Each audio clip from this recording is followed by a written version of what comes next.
We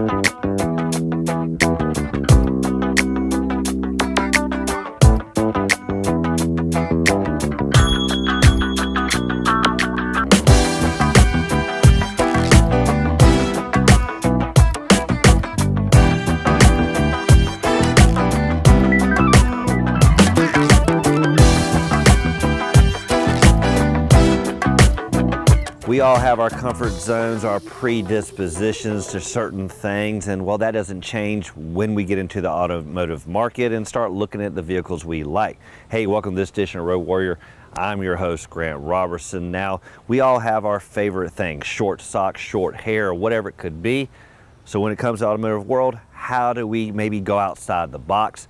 And this vehicle may take you there. This one being the 2017 Kia Cadenza. And well, if you haven't seen a Kia in a while, you may want to take a look.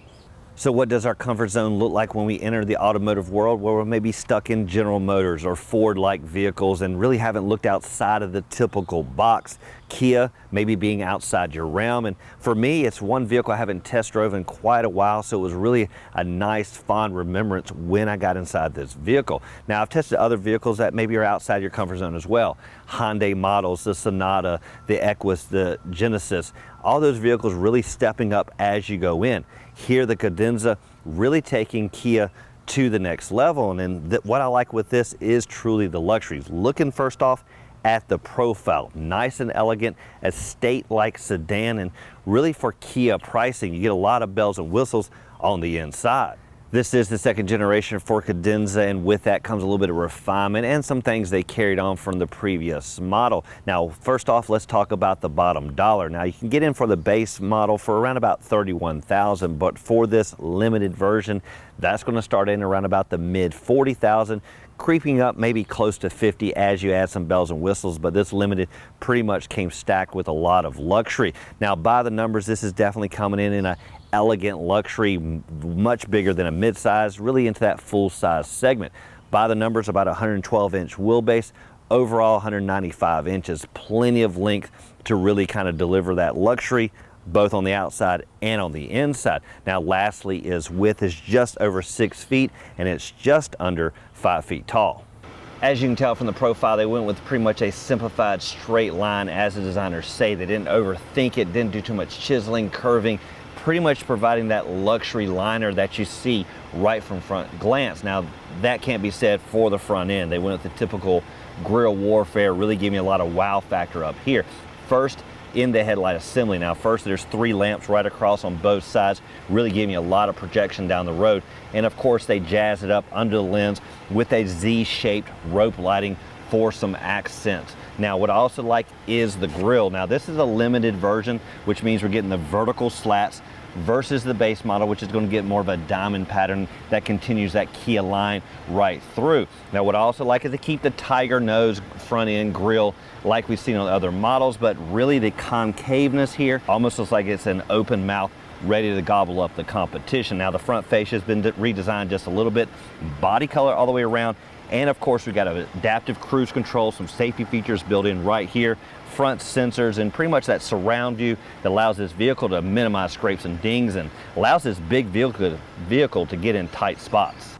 At first glance, you definitely know this is a luxurious vehicle, but again, it still has to actually have the technology to match such an elegant outside, and it all starts right here at the door in the form of the good old smart key systems. Now, what I like here is it's a kind of a different approach. First off, instead of a good old loud horn honk when you lock the vehicle, it's a little modest beep.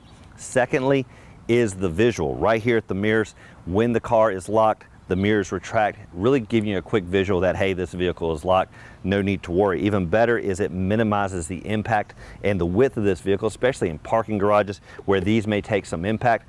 Do this, tuck them in, definitely not have to worry about it. Now, as for ingress, the smart key system pretty much means you're going to keep this in your pocket, press the button here at the handle, unlocks the driver's door, press it again, unlocks the rest. Now, of course, when you walk away, just simply press it one time. Before I swing around to the business end of any vehicle, let's talk about some other security features, not only just here at the doors, but also the fill-up area. Now, in this case, it is always locked all the time, and simply to gain access to the fill-up area, there's a button there on the dash. Just press it, pops right open. Now, one enhancement I'd prefer here is instead of the good old cap system we have, go with capless. Makes it a little bit more refined.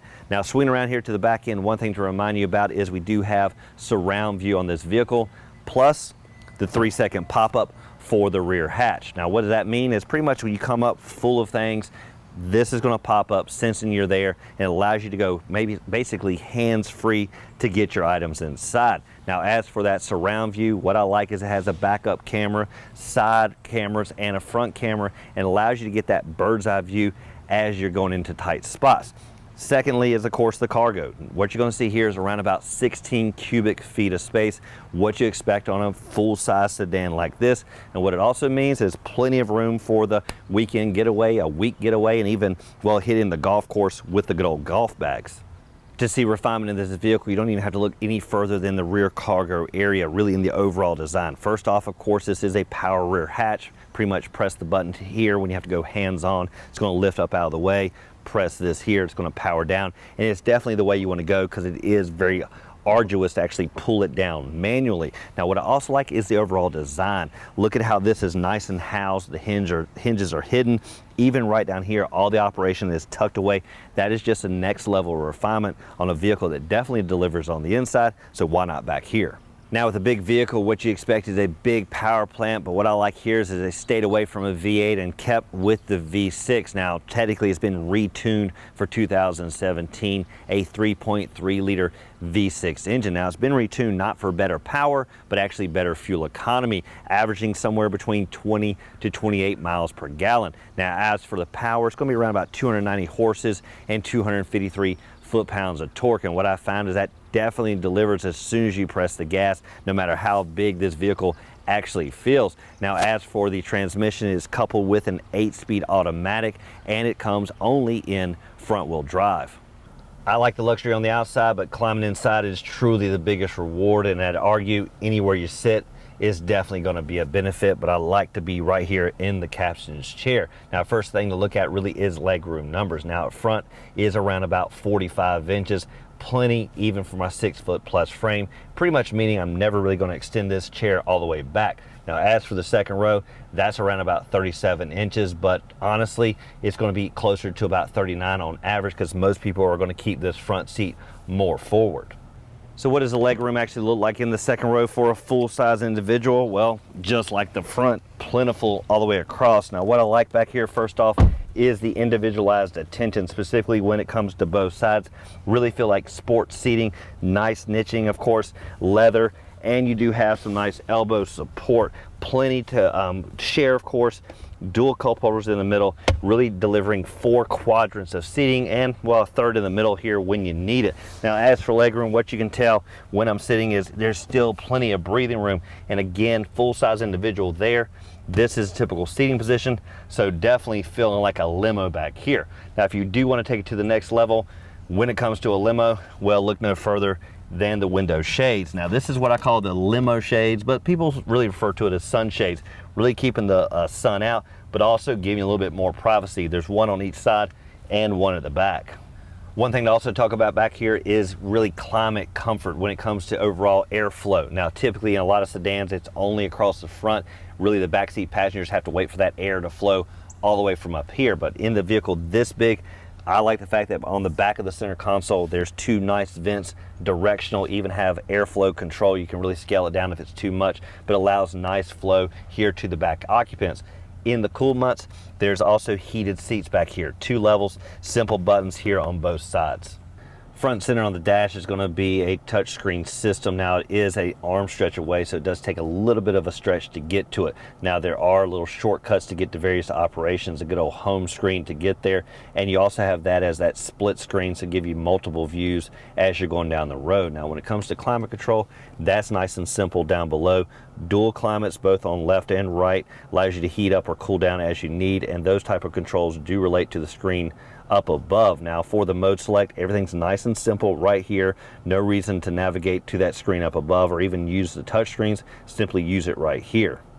Now, one thing that's yet to go away is the good old CD player. People typically are still using those, but eventually this area could be used for something a little bit, well, more refined. I could see this whole dash being reconfigured if you could actually get rid of this. Now, down below, you're going to find the shortcuts that relate to the screen up above, and much better of a stretch. These being shortcuts for your listening choices, of course, navigating your radio, good old SD slot and navigation, and so on. But all those right here, closer to the driver than the actual touchscreen. Down below the dash is a nice slick cover right here. It really hides a lot of the nuts and bolts when you don't need to use it, but in some cases you definitely need to put that back. That allows you to get to the USB connection, auxiliary jack, and power supply, and even better, a nice wireless charging pad right here if your phone's so equipped. You may get the sense that you're navigating a Boeing 747, specifically with the big screen, all the buttons, and as you navigate down, you see even more buttons and the gear shifter. It really can be overwhelming, but pretty much everything has a purpose and right where you need it. Now, right between the occupants, you're going to find the good old gear shifter for the 8-speed automatic transmission. It does have a manual-like mode, so you can tap over and shift on the fly if you want to. What you also have is everything is covered in a nice sleek covering when you're not using it, but if you need dual cup holders, right here, just press it. When you're not using them, cover them up. Now, down here is really some other operations that really the driver wants quick access to. First, heating up the steering wheel when you need it. The good old driving modes. Now, there's 4 versions: the Comfort, Econo, Sport, and Smart mode. And this little area right here I like, which is the camera mode. Simply press that and it's going to turn there on the dash, allowing you to get a bird's eye view and change all the different views so you can kind of get a look at what's around you. Now, other features down here, of course, is the parking brake, heated and cooled seats for both front occupants, and of course putting down the rear screen in the back if you don't need it. When you're done tuning the radio, pretty much a lot of your attention is going to be right here at the good old combination of analog tach and speedometer with a good digital readout in between, specifically for speed and other up-to-date information. All you have to do is pretty much toggle through using this here. It's going to allow that screen to change as you need it. Now, another feature I like really well, which you can't see pretty much a lot during the day, is the heads-up display. Now, it really illuminates nice and pretty at night, and allows you not even to have to glance down, but pretty much keep your eye straight ahead on the road. Now, there may be lots of buttons over there, but these here on the steering wheel are pretty much straightforward and simple. The one that you're going to like the best is the dynamic cruise control, pretty much allowing you to be in traffic, set it and forget it. Now, you can set the spacing between the vehicles in front of you. Standard procedure like you see on other vehicles, but real simple and a nice add-on feature in this limited model. Now, of course, you have other shortcuts over here for your entertainment and, of course, Bluetoothing your phone.